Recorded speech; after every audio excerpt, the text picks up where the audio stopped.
Kuduslah Tuhan, surga bumi menyembah. Kudus, kuduslah, kuduslah Tuhan. Kami menghampiri Engkau Tuhan, Allah semesta.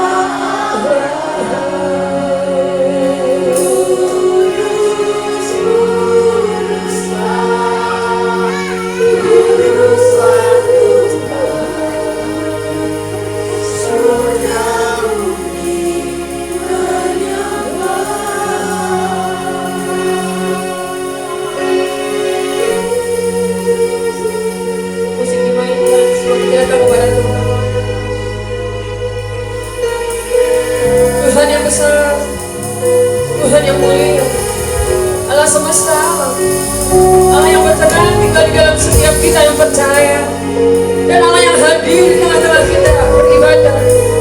Engkau yang kami muliakan, Engkau yang kami tinggikan, Engkau Tuhan yang kami hadiri, Engkau Tuhan yang kami jumpai, Engkau Tuhan pusat dari segala ibadah kami Tuhan. Engkau pusat dari setiap kegirangan yang sukacita kami, Engkau pusat dari setiap penyembahan kami.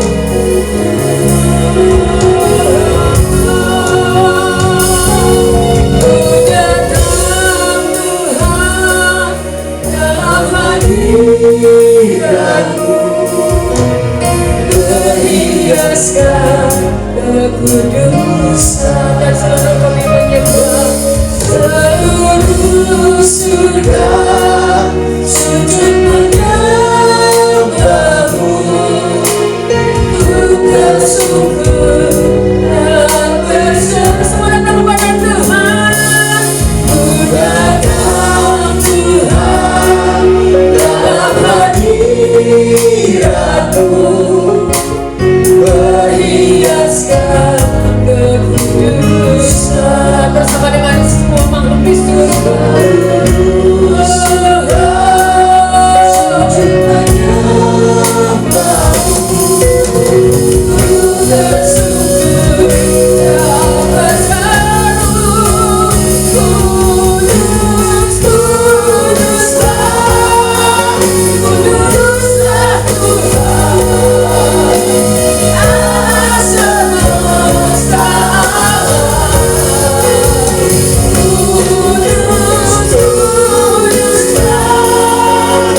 kuduslah, kuduslah Tuhan, surga bumi menyembah. Kuduslah, kuduslah Tuhan, Allah semesta alam. Kudus, kuduslah, kuduslah Tuhan, surga bumi menyembah. Surga bumi menyembah. Surga bumi menyembah.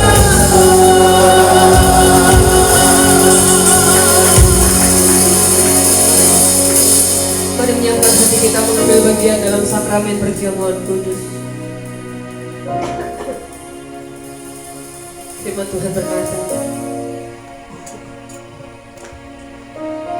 kita mengingat kematian Dia dan memberitakan kematian sampai Ia datang kembali melalui sakramen perjamuan kudus. Waktu kita dengan cara yang layak menghormati tubuh dan menghormati darah Tuhan, mengambil bagian dalam perjamuan kudus, maka kuasa kematian dan kuasa kebangkitan yang mengalir atas setiap kita. Yang kita terima bukan hanya roti, bukan hanya anggur, tapi dengan iman kita percaya tubuh dan darah Yesus bersatu dengan setiap kita, menyembuhkan setiap sakit penyakit, setiap kelemahan tubuh. Dan Yesus pada malam waktu Ia diserahkan, mengambil roti, mengucap syukur atasnya, memecah-mecahkannya dan berkata, inilah tubuhku yang diserahkan bagi kamu, perbuatlah setiap kali kamu memakannya menjadi peringatan akan aku. Demikian ia mengambil cawan sesudah makan dan berkata, cawan ini adalah perjanjian baru yang dimeteraikan oleh darahku. Perbuatlah setiap kali kamu meminumnya menjadi peringatan akan aku sampai aku datang kembali. Mari setiap Bapak Ibu datang kepada Tuhan, menguduskan diri, tidak menyimpan kepahitan, kekecewaan akan tubuh Kristus. Mengambil roti, mengambil anggur, mengucap syukur kepada Tuhan, dan kita akan makan dan minum bersama-sama. Karena yang manis, naikkan syukur kepada Tuhan.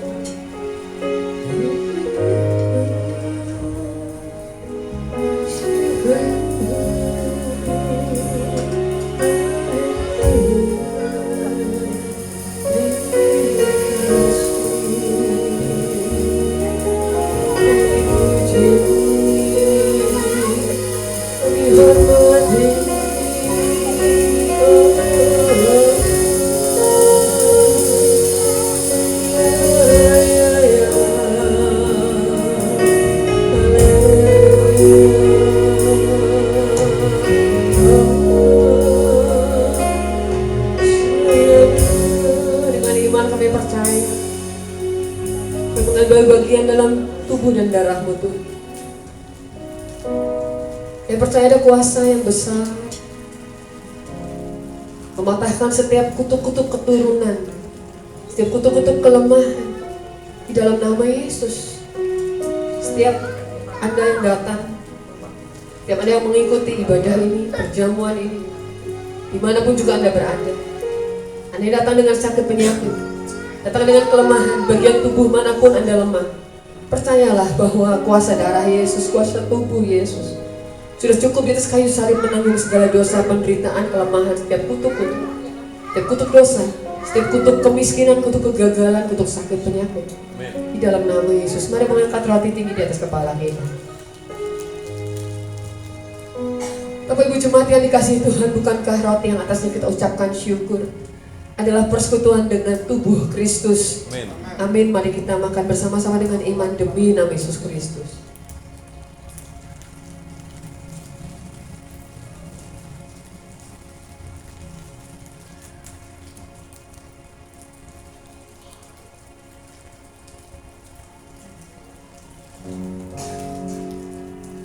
Mari mengangkat cawan tinggi di atas kepala kita.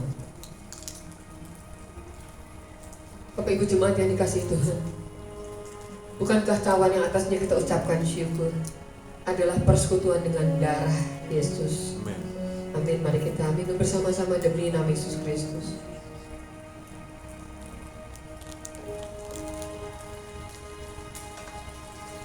Kami mengingat kematian-Mu Tuhan, dan kami bersyukur tidak ada yang melakukannya seperti Engkau bagi hidup kami, bagi keluarga kami, bagi gereja dan bangsa ini, bahkan bagi seluruh bumi ini. Terima kasih kami bersyukur. Terima kasih kami yang lemah menjadi kuat. Terima kasih yang kami yang miskin diperkaya oleh karena Engkau Tuhan. Terima kasih di atas kayu salib Engkau menanggung segalanya bagi hidup kami. Dan terima kasih kami boleh menjalani seluruh hidup kami oleh karena kekuatan darah-Mu Tuhan. Terima kasih Tuhan, terima kasih kami bersyukur.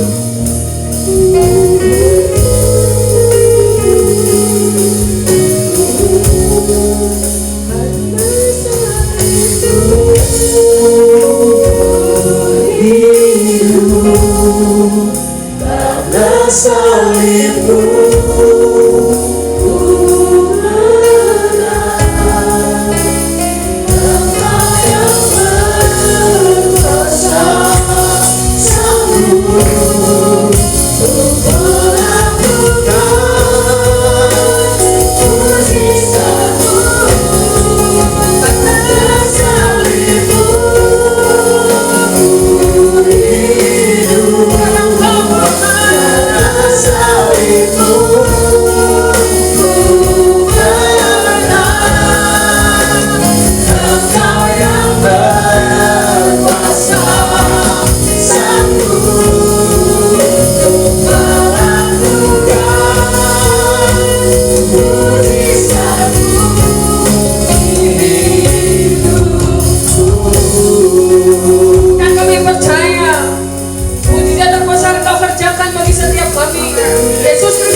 hidup kami di depan Tuhan. Terima kasih kami bersyukur. Kami hidup dalam mukjizat, kami berjalan dalam mukjizat-Mu yang besar. Kami jalan dalam kuasa-Mu, di dalam nama Yesus kami percaya. Dan kami sama-sama berkata, amin, amin, amin. Haleluya, berikan sorak-sorai yang sekarang jatuh balik ke Tuhan. Amin, silakan duduk. Anak-anak sekolah minggu Junior Church, ada ibadah bagi anak-anak Junior Church. Silakan, puji Tuhan. Shalom Bapak Ibu, silakan duduk. Shalom Bapak Ibu yang dikasihi Tuhan. Shalom, shalom, shalom, haleluya. Puji Tuhan. Saya tanya apa kabar Bapak Ibu Saudara? Luar biasa, dahsyat, ajaib. Sekali lagi, apa kabar Bapak Ibu Saudara? Luar biasa, dahsyat, ajaib. Amin. Karena kita punya Tuhan yang luar biasa, Tuhan yang dahsyat, Tuhan yang ajaib. Amin. Haleluya, puji Tuhan. Haleluya. Mari kita melihat bersama-sama firman Tuhan. Mazmur 106 adalah pasal yang menceritakan tentang rekam jejak bangsa Israel. Di dalamnya termuat begitu banyak peristiwa-peristiwa yang menjadi rekaman bangsa Israel. Dan ada dua ayat yang menulis tentang Massa dan Meriba di Mazmur 106. Apa itu Massa dan Meriba? Mari kita lihat selanjutnya. Keluaran 17 ayat yang pertama, mari kita baca bersama-sama. Kemudian berangkatlah segenap jemaah Israel dari padang gurun Sin, berjalan dari tempat persinggahan ke tempat persinggahan sesuai titah Tuhan. Lalu berkemahlah mereka di Rafidim, tetapi di sana tidak ada air untuk diminum bangsa itu. Perhatikan, dari tempat persinggahan mereka berjalan ke tempat persinggahan. Mengapa harus banyak singgah? Mengapa Tuhan itu harus punya bangsa kesayangan? Pernahkah Anda berpikir bahwa sepertinya Allah kurang adil kalau Allah tidak mengasihi semua bangsa? Mengapa Allah memilih Israel? Dan kalau ditarik mundur lagi, mengapa Allah harus punya bangsa kesayangan? Karena ada beberapa jawaban mungkin.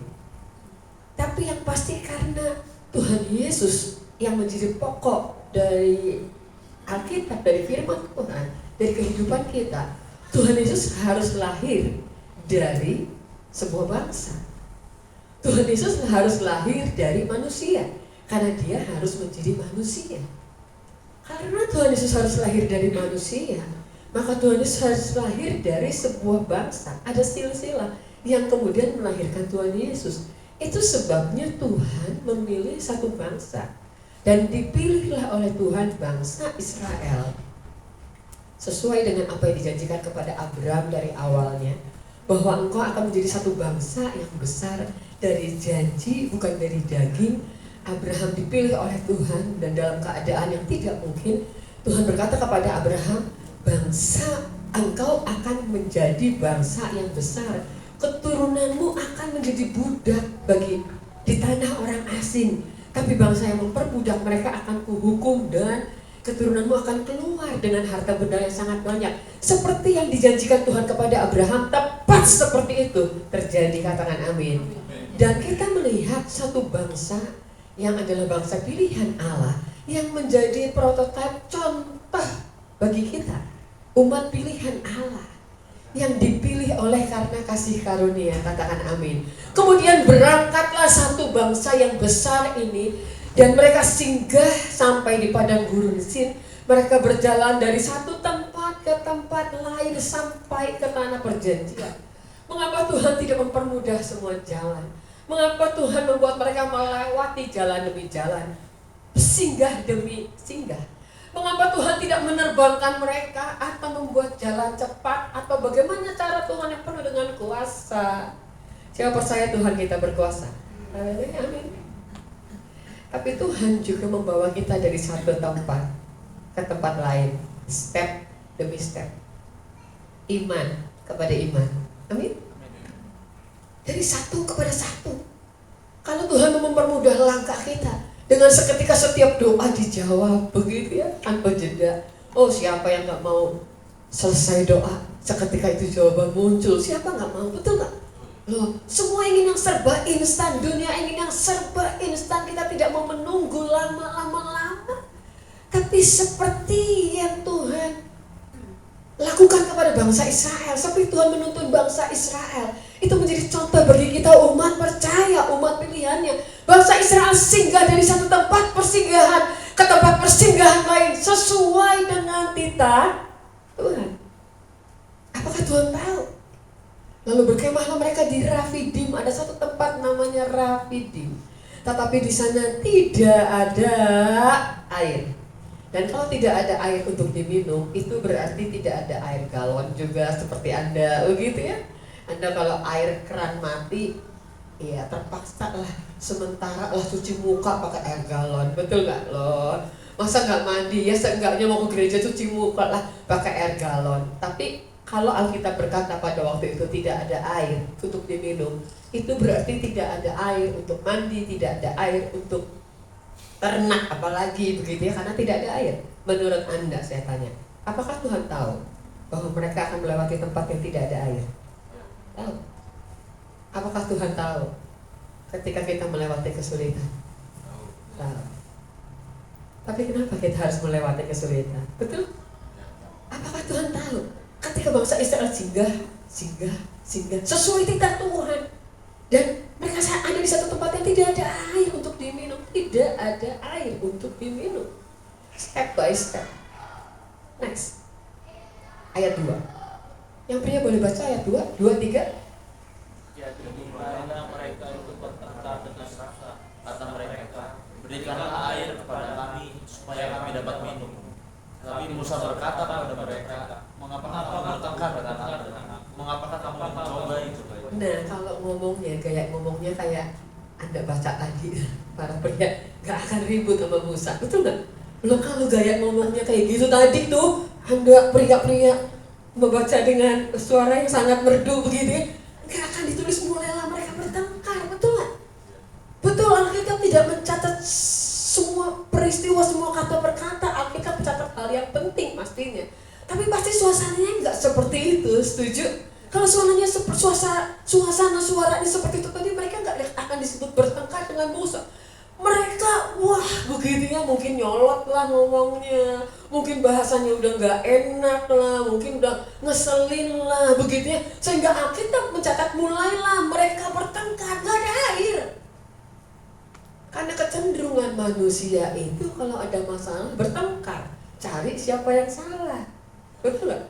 Kecenderungan manusia kalau ada masalah itu cari kesalahan, dan bukan kesalahan sendiri. Biasanya karena kita terlalu mengasihi diri sendiri, itu sebabnya Allah kita berkata kasihlah orang lain seperti dirimu sendiri, betul gak? Karena setiap kita itu nggak mau di alam bawah sadar kita mengasihi diri kita sendiri. Ada sesuatu yang menyerang kita, mencoba menyerang kita, kita melindungi diri kita, betul nggak? Karena kita mengasihi diri kita sendiri. Itu sebabnya orang bertengkar mencari kesalahan orang lain. Dan Alkitab mencatat mulailah mereka itu bertengkar dengan Musa. Yang paling gampang disalahin itu adalah Musa pastinya. Setelah mereka mungkin suami istri salah-salah, kamu sih tadi mana air minum tadi gitu ya, mana bekal udah habis, kamu minum banyak-banyak. Iya, anak-anak bertengkar, maka ujung-ujungnya mereka bertengkar dengan Musa. Mulailah mereka bertengkar dengan Musa, berikan air. Musa itu kan bukan tukang galon, bukan distributor. Berikan kepada air supaya kami minum. Musa udah cukup tua lagi waktu itu, 40 tambah 40, Musa memulai memimpin bangsa Israel di usia setelah 80 tahun. Kasih minum. Musa berkata kepada mereka, mengapa kamu bertengkar dengan aku? Kenapa jadi ribut sama aku? Ya karena kamu yang memimpin. Mengapa kamu mencobai Tuhan? Sebetulnya itu seseorang sedang bertengkar, sedang bersungut-sungut, sedang menggerutu, apalagi sedang menyalahkan Musa yang diutus oleh Tuhan. Sebetulnya orang tersebut sedang mencobai Tuhan, mencari kesalahan. Mungkin Tuhan juga salah. Waktu kita bersungut-sungut, Tuhan kenapa hidup tidak menjadi lebih baik?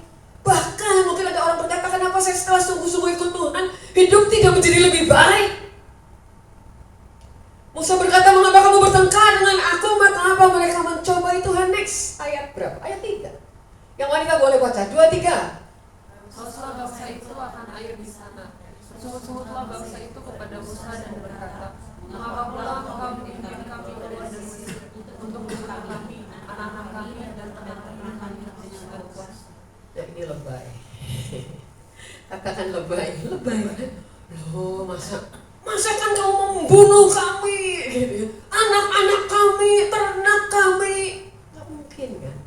Mereka sudah tahu betul bagaimana Musa diutus oleh Tuhan dengan begitu banyak tanda mujizat, bagaimana bisa keluar mereka. Mereka sudah melihat bagaimana Musa mengangkat tongkat dan laut berau terbuka begitu ya. Pertunjukan yang sangat luar biasa, tentunya bukan karena tongkat Musa, bukan karena tangan Musa, tapi karena Tuhan yang menyuruh Musa.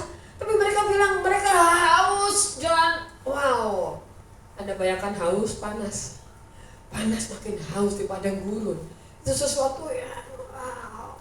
Bolehlah nggak punya emas perak, yang penting ada minum dulu begini ya. Hauslah bangsa itu akan air dan bersungut-sungut. Padahal bersungut-sungut nambah haus, betul nggak sih? Misal Anda punya masalah, suami istri Anda ribut, tambah runyam nggak sih? Ya kan? Tambah Anda pusing sebetulnya. Tapi orang itu cenderung bertengkar, mencari kesalahan, mencari pihak yang salah. Evaluasi itu bagus, ya. Untuk mencari solusi itu bagus. Bersungut-sungut menghabiskan energi, tambah haus, dan kemudian mereka mulai lebay. Mengapa kau memimpin kami keluar dari Mesir? Untuk membunuh kami kah? Bunuh anak-anak kami kah? Bunuh ternak kami kah dengan kehausan? Di bagian ayat lain dikatakan, lebih baik kau kembalikan kami ke Mesir, atau kami mengangkat pemimpin yang lain untuk membawa kami pulang ke Mesir. Kami akan makan di depan semangkuk iga babi. Itu yang dikatakan oleh bangsa Israel. Next, berfirmanlah Tuhan kepada Musa. Perhatikan ya apa yang dikatakan Tuhan kepada Musa. Ayat 5, mari baca bersama-sama. Berjalanlah di depan bangsa itu dan bawalah beserta dengan engkau beberapa orang dari antara orang-orang Israel. Bawalah juga di tanganmu tongkatmu yang kau pakai memukul sungai Nil dan pergilah. Apakah tongkatnya menjadi jimat? Tidak ya. Tapi karena Tuhan berkata bawa tongkatmu yang kau pakai untuk memukul sungai Nil, maka apa yang dikatakan oleh Tuhan terjadi yang luar biasa. Anda bisa lihat gambar di depan, bagaimana membayangkan pertunjukan yang samudra raya terbelah, bangsa Israel berjalan, memimpin orang berjalan sedemikian banyaknya itu tidak mudah. Memimpin beserta dengan anak-anak kecil itu juga tidak mudah. Memimpin ternak kambing domba di tengah-tengah lautan itu sangat tidak mudah. Tapi luar biasa. Next. Berfirmanlah Tuhan kepada Musa, ayat 6. Maka aku akan berdiri di sana di depanmu di atas gunung batu di Horeb. Haruslah kau pukul. Tuhan berkata, haruslah kau pukul gunung batu itu dan dari dalamnya akan keluar air sehingga bangsa itu dapat minum. Next. Apa yang terjadi? Maka saya lewat satu ayat. Sebentar. Apa yang terjadi ketika bangsa itu ketika Musa mengangkat Keluaran 17 ayat 6. Oke. Ya, betul. Gunung batu keluar air. Oh, setelah ini dulu deh, next setelah ini supaya kita lihat visualisasinya sedikit. Baru kembali. Maka Musa memukul gunung batu itu dengan tongkat dan keluar air. Dan Anda bisa membayangkan kegembiraan yang luar biasa.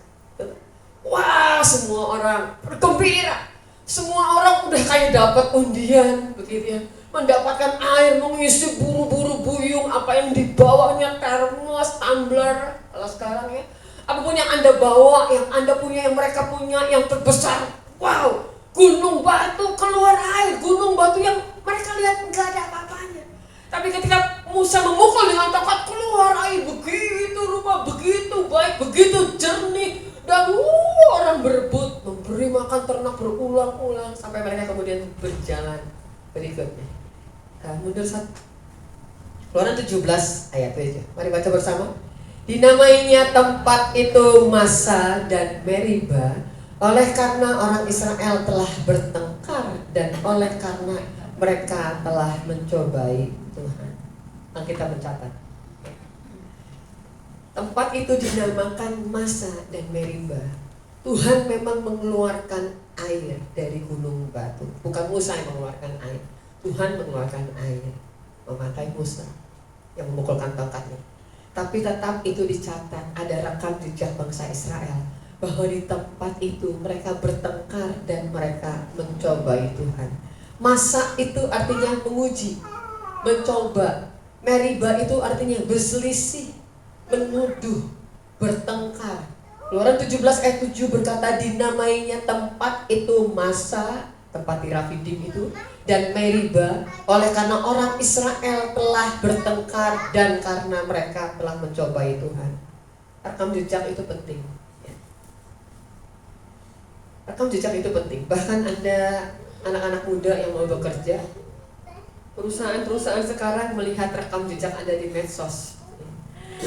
Kelihatannya nggak berhubungan, tapi ternyata buat mereka berhubungan untuk menilai siapakah Anda, begitu ya, untuk menilai cara berpikir, mungkin pendapat, pandangan, pergaulan Anda. Itu penting, rekam jejak itu penting. Apa yang kita alami di masa lalu itu bukan berarti tidak bisa dipulihkan oleh Tuhan, bisa. Tapi biarlah apa yang terjadi di masa lalu itu menjadi pembelajaran bagi setiap kita. Amin. Haleluya. Pembelajaran. Bukan berarti tidak bisa dipulihkan, bisa. Tapi itu menjadi jejak, menjadi pembelajaran bahwa peristiwa yang sama itu seharusnya tidak terjadi lagi. Peristiwa yang pernah terjadi di masa, mengapa diberi nama? Awalnya tempat itu tidak diberi nama, mungkin karena Alkitab hanya mencatat mereka sampai di pegunungan Rafidim. Tapi kemudian setelah terjadi kejadian mereka bertengkar dengan Musa, mereka bertengkar dengan Tuhan, mereka mencobai Tuhan, maka tempat itu diberinya nama Masa dan Meriba. Ajarilah kami menghitung hari sedemikian sehingga kami memperoleh hati yang bijaksana. Sebetulnya kata ajari di situ itu artinya menandai.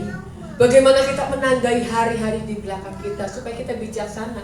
Hari-hari di mana kita kecewa, kita tandai supaya kita tidak kecewa lagi di depan. Hari-hari di mana kita jatuh dalam kesalahan, kita tandai supaya kita tidak jatuh lagi dalam kesalahan. Bukan berarti yang di belakang tidak bisa dipulihkan. Hari-hari yang buruk yang kita lewati menjadi tanda bagi kita mengapa kita melalui hari-hari yang demikian buruk. Amin. Next. Bilangan 20 mencatat perjalanan bangsa Israel sampai di satu tempat yang namanya Kades. Katakan Kades. Kades. Tadi di Rafidim. Sampailah orang Israel. Lalu tinggallah mereka di Kades. Pastinya ini tempat persinggahan juga, bukan tempat tinggal tetap. Ayat 7. Saya loncat ayat 7. Ayat-ayat di antaranya Anda baca di Alkitab itu menulis bagaimana bangsa Israel kembali bersungut-sungut, kembali menggerutu, kembali marah, kembali bertengkar karena tidak ada air. Seharusnya mereka percaya bahwa dulu di tempat yang tidak ada air Tuhan menolong mereka. Seharusnya mereka percaya bahwa di tempat yang tidak ada air lagi Tuhan pasti menolong. Katakan amin, haleluya. Siapa pernah ditolong Tuhan? Angkat tangan. Siapa pernah ditolong Tuhan? Angkat tangan. Ditolong Tuhan pernah? Pernah. Kalau Tuhan pernah menolong Anda di belakang, maka pasti Tuhan yang sama, Tuhan yang besar akan menolong Anda kembali. Amin, haleluya. Pasti. Karena ada rekam jejaknya Tuhan juga. Tuhan tidak pernah membiarkan. Kalau Anda pernah hampir tidak tertolong, tapi tertolong tuh. Hampir tidak tertolong, tapi nyatanya tertolong juga. Itu pasti Tuhan menunjukkan tanda, Tuhan menunjukkan kesetiaannya bahwa di depan Tuhan tuh pasti menolong Anda. Kadang-kadang kita diperhadapkan pada situasi yang hampir-hampir, nyaris-nyaris, hampir nggak bisa bayar. Begitu. Ada yang punya rumah masih ngontrak, percaya nanti ada waktunya. Anda nggak ngontrak lagi, Tuhan memberi Anda rumah. Amin, haleluya. Tapi kalau hampir-hampir nggak bayar kontrakan, hampir-hampir, tapi toh bayar juga. Begitu ya. Hampir-hampir hampir, tapi toh Tuhan menolong juga. Seharusnya bangsa Israel belajar. Mereka pernah mengalami situasi di mana tidak ada air, dan mereka bersungut-sungut, dan mereka bertengkar. Mereka mencobai Tuhan, dan Tuhan menyuruh Musa memukul gunung batu, dan gunung batu mengeluarkan air. Mereka ada di tempat yang berbeda. Mereka kembali bersungut-sungut. Mereka kembali marah-marah. Mereka kembali bertengkar karena mereka tidak belajar. Ayat 7 berkata demikian. Kita lihat ayatnya, Bilangan 20. Bilangan 20 itu ayat 1 tentang Miriam mati. Jadi Miriam tidak ditulis lagi. Ayat 2 dan seterusnya itu tentang dosa Musa dan Harun. Dosa Musa dan Harun. Ayat 4, 2, 3, 4, 5, 6 itu pertengkaran bangsa Israel. Ayat 7 Tuhan berfirman kepada Musa, ambillah tongkatmu itu, dan engkau dan Harun kakakmu harus menyuruh umat itu berkumpul. Iya, terima kasih Olin, dilanjutkan. 2, 3 ambillah tongkatmu itu, dan engkau dan Harun kakakmu harus menyuruh umat itu berkumpul. Katakanlah di depan mata mereka kepada bukit batu itu supaya diberi airnya. Stop sampai di sini. Apa kata-kata yang berbeda dari Keluaran tadi 17 dengan Bilangan 20 menurut Anda? Kata-kata apa yang berbeda dari Tuhan kepada Musa tentang gunung batu? Apa yang berbeda? Bilangan 20 menulis katakanlah di depan mata mereka kepada bukit batu. Keluaran 17 apa yang Tuhan katakan kepada Musa? Halo? Tadi yang diberi tanda merah.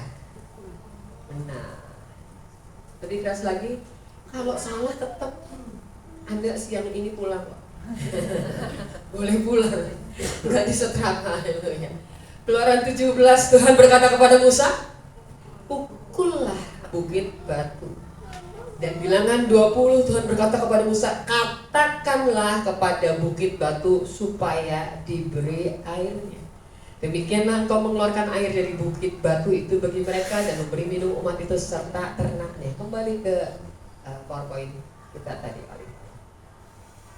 Kata yang berbeda memberikan hasil yang berbeda, mengakibatkan akibat yang berbeda. Bukan tentang kata-katanya, bukan tentang tongkatnya, bukan. Tapi lihat, Tuhan berfirman kepada Musa, ambillah tongkatmu, katakanlah kepada bukit batu supaya diberi airnya. Next. Ayat 11 mencatat demikian. Musa mengambil tongkat itu dari hadapan Tuhan. Musa mengangkat tangan, lalu Musa memukul bukit batu itu dengan tongkatnya berapa kali? Berapa kali? Kalau kita marah mungkin nggak 2 kali ya. Ini Musa marah, masih baik loh Musa. Kita mencatat Musa sebagai seorang yang lembut hatinya. Tuhan berkata demikian. Kalau kita marah ya, mungkin nggak 2 kali. Musa pukul, tapi cuma 2 kali sebetulnya. Gak berlebihan. Kalau kita marah mungkin setelah lihat bangsa Israel ngomel terus ngeluh gitu ya. Musa gak bisa kabur, dia ada di situ, dia mau kemana, dia gak bisa kabur, healing di dalam gua gitu. Aku memimpin, aku dapat apa memimpin bangsa seperti ini, begitu ya. Mungkin kalau kita begitu, kita pukul kuat-kuat, toh yang dipukul bukan ternak, yang dipukul juga bukan bangsa Israel, yang dipukul bukit batu, minum gitu ya. Musa pukul 2 kali kok. Cukup kalem kalau menurut saya. Cukup kalem kalau menurut saya. Tapi next. Tuhan berkata di ayat 12. Gak usah pindah, saya baca saja. Tetapi Tuhan berfirman kepada Musa dan Harun, karena kamu tidak percaya kepadaku dan tidak menghormati kekudusanku di depan mata orang Israel, itulah sebabnya kamu tidak akan membawa jemaah ini masuk ke negeri yang akan kuberikan kepada mereka. Sangat sayang sekali. Di depan Tuhan Tuhan berkata Musa tidak percaya kepada Tuhan. Musa tidak menghormati Tuhan. Maka Musa tidak diizinkan Tuhan masuk ke tanah perjanjian.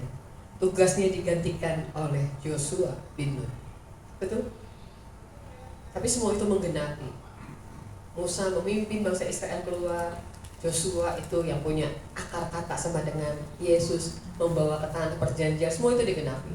Hanya kalau kita melihat dari Musa. Kita akan masuk Mazmur 106 setelah ini.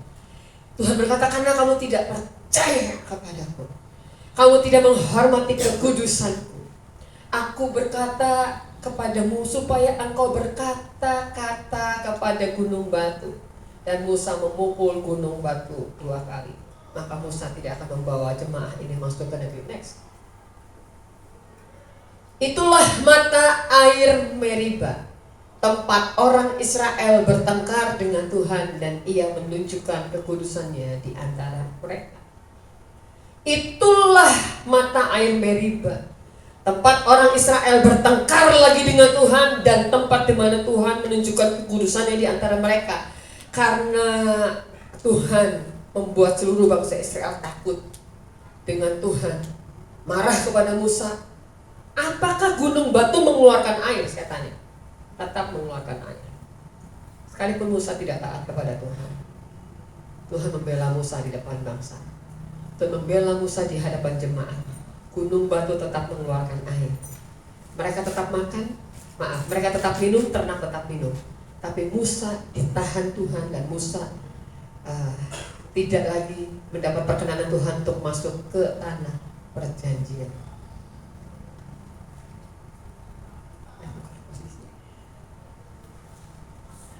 Bukan aku. Dia sedang mencatat untuk tugas sekolahnya. Silakan. Next.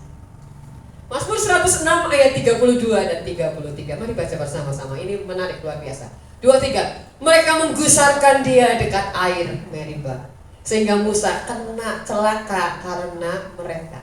Sebab mereka memahitkan hatinya sehingga ia teledor dengan kata-katanya. Saya mau bahas tentang ini. Mereka, siapa mereka? Bangsa Israel. Mereka menggusarkan dia. Siapa dia? Tuhan, bukan Musa. Bangsa Israel menggusarkan Tuhan dekat mata air Meriba. Tapi Musa kena celaka karena kelakuan bangsa Israel. Betul gak? Sebetulnya Musa itu baik. Musa memimpin bangsa Israel. Musa berkorban dari awal, dia meninggalkan semuanya dan bla bla bla bla dan semuanya. Tapi karena kesalahan, karena bangsa Israel menggusarkan, bahkan bukan hanya menggusarkan Musa, bangsa Israel menggusarkan Tuhan di situ. Musa terkena celaka karena mereka. Sebab mereka memahitkan hatinya. Sebab bangsa itu memahitkan hati Musa.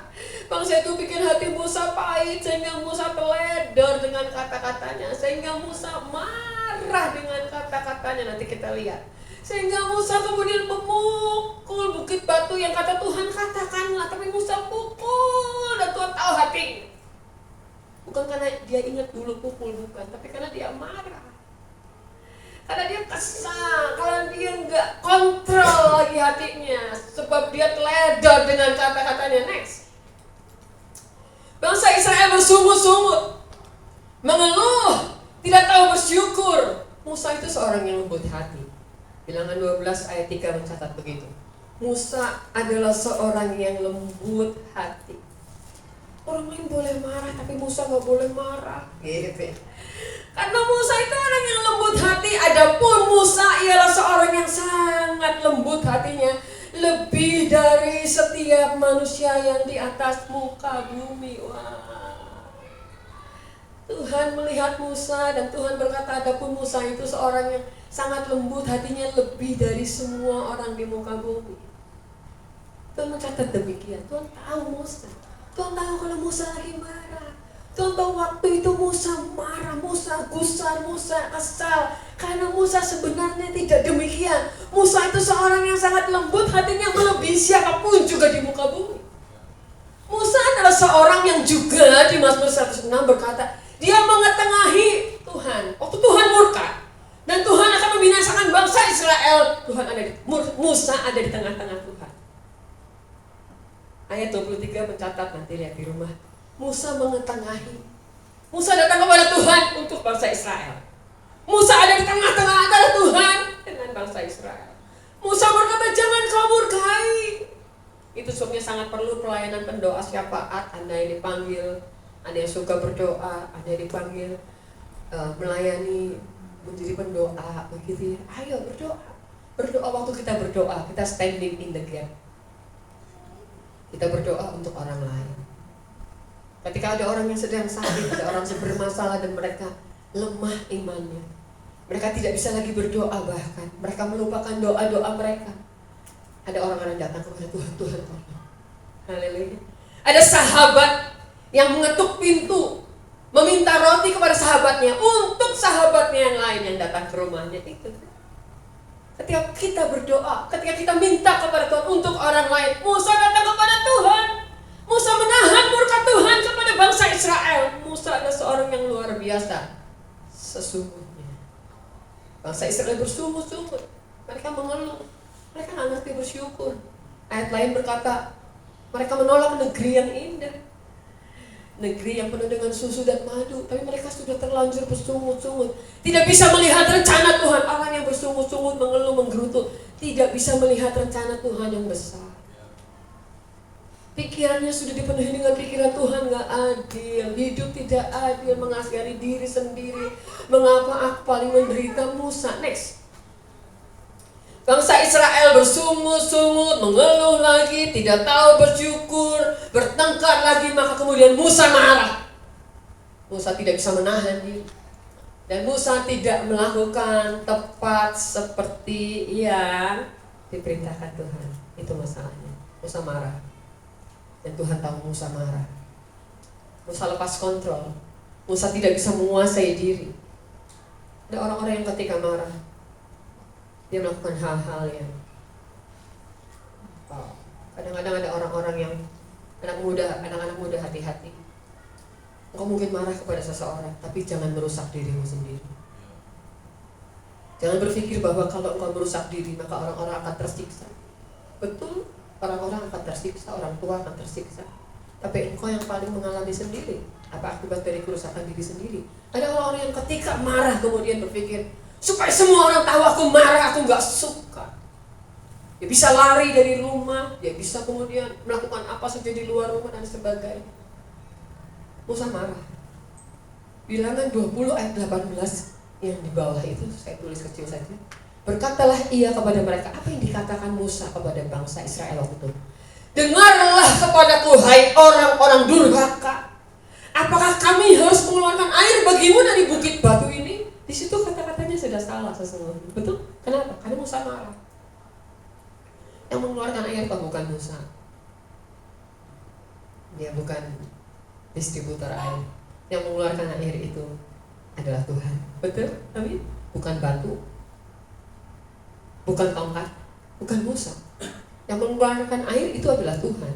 Dan terserah Tuhan dengan cara mau dipukul, mau dikatakan, mau diteriakin, mau bersiul. Kalau Tuhan suruh Musa bersiul, karena sesungguhnya bukan pukulan Musa yang membuat air keluar dari gunung batu. Bukan perkataan Musa, bukan tongkat Musa, tapi Tuhan. Amin, haleluya. Kan punya cara. Dan caranya terserah Tuhan untuk menolong kita, menolong Anda dan saya. Betul? Kalau kita berpikir tentang satu metode, kita akan bergantung kepada metode itu. Tapi kalau Tuhan berubah-ubah cara menolong, maka kita akan tahu bahwa kita harus bergantung kepada Tuhan, bukan kepada metode, bukan kepada cara. Dulu begini nih untung nih, cuan nih, gitu ya, buat Anda yang bekerja, Anda yang bisnis. Dulu kayak gini cuan, oke. Sekarang kayak gini nggak cuan, kenapa? Supaya Anda cari Tuhan, haleluya, bukan cuma cari cuan. Dulu kayak gini bisa nih, sekarang nggak bisa, kenapa? Supaya cari Tuhan. Bukan dengan metode, bukan dengan pengalaman. Dan Musa waktu itu marah. Memang Musa marah. Musa bilang, aku gak marah kok, tapi marah. Alkitab mencatat yang tadi, bangsa itu ada di depan Musa. Dan Musa berkata, hai orang-orang durhaka. Musa mengata-ngatai bangsa itu, hai orang-orang durhaka, apakah aku harus mengeluarkan air dari gunung batu ini? Sesungguhnya bukan. Sesungguhnya tidak. Next ya.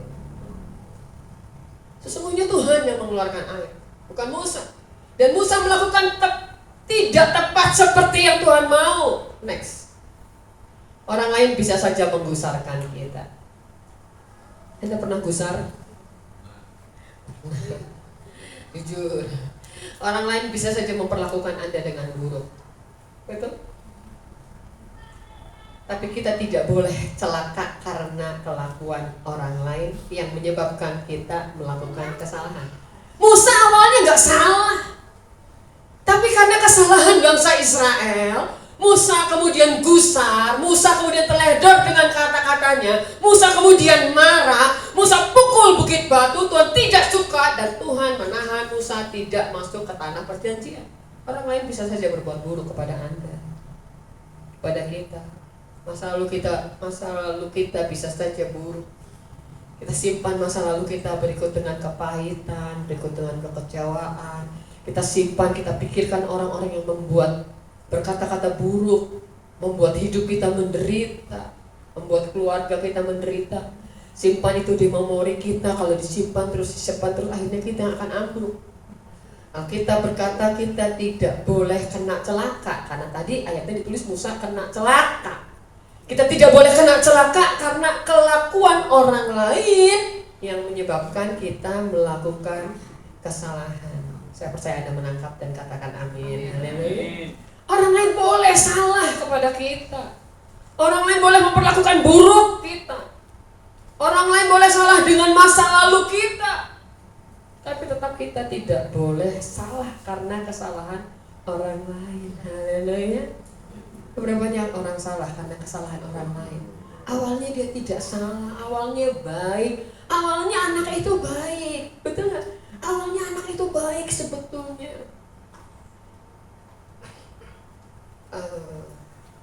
Anda lihat bahkan psikopat begitu ya. Anda lihat penembakan misterius yang dilakukan oleh anak-anak muda, misal gitu, apalagi di negara-negara yang sangat mudah punya senjata. Awalnya anak itu baik. Kenapa? Ayahnya menyakiti hatinya. Itu kesalahan betul. Tapi seharusnya kita tidak salah karena kesalahan orang lain. Amin, haleluya. Kita tidak boleh celaka karena kesalahan orang lain yang menyebabkan kita akhirnya melakukan kesalahan. Pahit hati, kepahitan, simpan begitu rupa, makin lama makin pahit, jadi getir banget gitu ya. Pahit hati, kekecewaan. Kecewaan itu sebetulnya awalnya kan tidak langsung roh semuanya iblis, enggak juga ya. Nanti iblis sakit hati loh.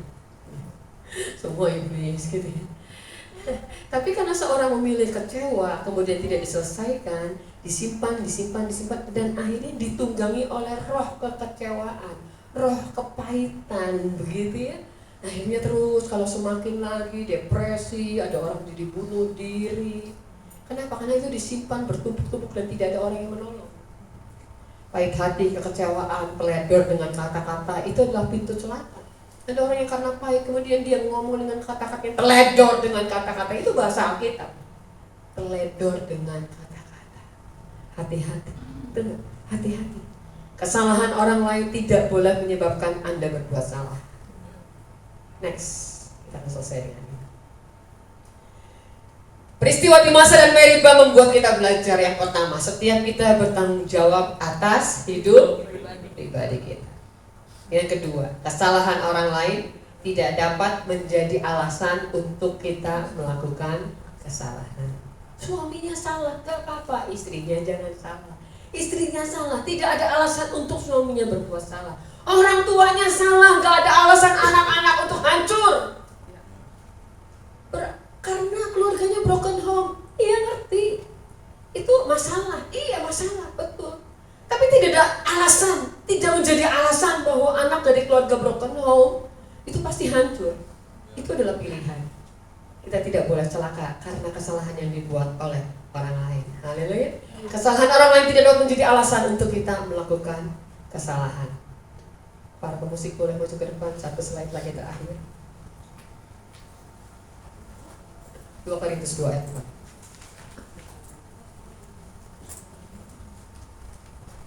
Mari baca bersama-sama 2, 3.